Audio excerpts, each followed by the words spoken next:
நீங்கள் ஒரு MLM software create பண்ண போகிறீங்க அப்படின்னா இந்த வீடியோ ஃபுல்லாக பாருங்கள். ஏன்னா ஒரு சாஃப்ட்வேரில் வந்து ஐடிங்கிறது ரொம்ப முக்கியமானது. அந்த ஐடி சூஸ் பண்ணும்போது ரொம்ப கவனமாக இருக்கணும். ஏன்னா சில கம்பெனி சீரியல் நம்பராக சூஸ் பண்ணுவாங்க, அல்லது ரேண்டமாக மாற்றி மாற்றி சூஸ் பண்ணுவாங்க. அப்படி பண்ணக்கூடாது. உங்களுடைய பிராண்ட் நேம் என்னவோ அந்த பிராண்ட் நேமில் இருந்தால் நம்ம சூஸ் பண்ணணும். எக்ஸாம்பிளுக்கு நீங்கள் ஃப்ளிப்கார்ட் அப்படிங்கிற மாதிரி ஒரு பிராண்ட் இருக்குது அப்படின்னா வந்து எஃப்கே போட்டு ரேண்டமாக ஒரு 5 டிஜிட் ஒரு 6 டிஜிட் நம்பர் வந்துடும். இல்லை புக் மை ஷோன்னு இருக்குது அப்படின்னா வந்து book my show BMS. So அந்த மாதிரி அந்த வார்த்தையிலிருந்து ஃபஸ்ட் லெட்டரை எடுத்து நீங்கள் அது சூஸ் பண்ணிங்கன்னா கொஞ்சம் நல்லாயிருக்கும். ஏன்னா அந்த வார்த்தையை அடிக்கடி யூஸ் பண்ணும்போது அந்த பிராண்ட் வந்து மைண்டில் ஸ்டோர் ஆயிரும். இப்போ எஃப்கேனா ஃப்ளிப்கார்ட், பிஎம் அப்படின்னா வந்து புக் மை ஷோ, பிஎம்எஸ்னா புக் மை ஷோ அப்படின்னு சொல்லும்போது அடிக்கடி அந்த அந்த வார்த்தையை சொல்லும்போது என்ன ஆகும், அந்த பிராண்ட் வந்து மைண்டில் ஸ்டோர் ஆயிரும். அப்போ நீங்கள் என்ன பிராண்ட் சூஸ் பண்ண போகிறீங்களோ அதுக்கேற்ற மாதிரி நீங்கள் என்ன பண்ணணும், ஐடி நீங்கள் சூஸ் பண்ணுற மாதிரி இருக்கும். ஓகேவா? ஸோ அதே மாதிரி லெட்டர்ஸ் வந்து ரொம்ப அதிகமாக போகக்கூடாது. ஒரு 20 கேரக்டர் 30 கேரக்டர்லாம் போடுவாங்க, அப்படிலாம் போடக்கூடாது. ஒரு அந்த என்ன லெட்டர் சூஸ் பண்ணுறீங்களோ ஃபஸ்ட்டு 2 டிஜிட் அந்த பிராண்ட் நேமோடைய ஃபஸ்ட் லெட்டர் வருதுன்னா அடுத்த 6 டிஜிட் 7 டிஜிட் நம்பர் தான் வரணும். அதுவும் ரேண்டமாக தான் வரணும். மாறி மாறி தான் வரணும். நீங்கள் 1 பை 1 சீரியல் நம்பராக கொடுக்கும்போது நம்ம கம்பெனியில் எத்தனை பேர் இருக்காங்க அப்படிங்கிறது ஈஸியாக தெரிஞ்சிடும்.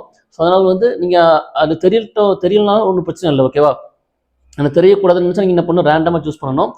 அப்புறம் வந்து பார்த்தீங்கன்னா லெட்டர்ஸ் வந்து 10 கேரக்டருக்கு உள்ளே தான் இருக்கணும். அதுக்கு மேலே போகும்போது நம்ம ஃபியூச்சரில் எஸ்எம்எஸ் ஸ்டார்ட் பண்ணோம்னா எஸ்எம்எஸ்ல வந்து பார்த்தீங்கன்னா தமிழ்னா 90 கேரக்டர் வரும், இங்கிலீஷ்னா வந்து ஏதோ அந்த மாதிரி உண்டு. ஓகேவா? ஸோ கேரக்டர் அதிகமாகும் போது டபுள் மெசேஜாக போயிடும். ஓகேவா?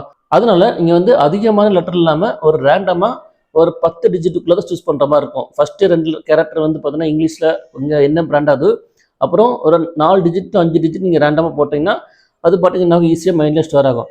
அதே மாதிரி ரெஃபரலிங்க ஷேர் பண்ணுறதுக்கும் கொஞ்சம் கம்மியான ஒரு லெட்டர் இருந்தால் நல்லாயிருக்கும். ஓகேவா? சிலவங்க வாட்ஸ்அப்பில் ஷேர் பண்ணுவாங்க, அதிகமான கேரக்டர் இருக்கும்போது ரொம்ப லென்த்தியாக இருக்கும், உச்சரிக்க முடியாது. ஒருத்தங்க ஃபோனில் சொல்கிறாங்கன்னா சார் என்னுடைய ஐடி இதுதான் சார், FK123143 இப்படின்னா ஈஸியாக மைண்டில் ஸ்டோர் ஆகும்.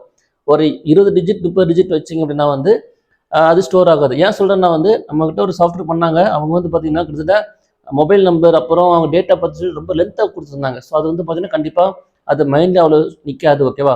ஸோ உங்கள் பிஸ்னஸ்க்கும் ஒரு டைரக்ட் செல்லிங் மார்க்கெட்டிங் அல்லது எம்எல்எம் சாஃப்ட்வேர் தேவைப்படுத்த தொடர்பு கொள்ளுங்கள்.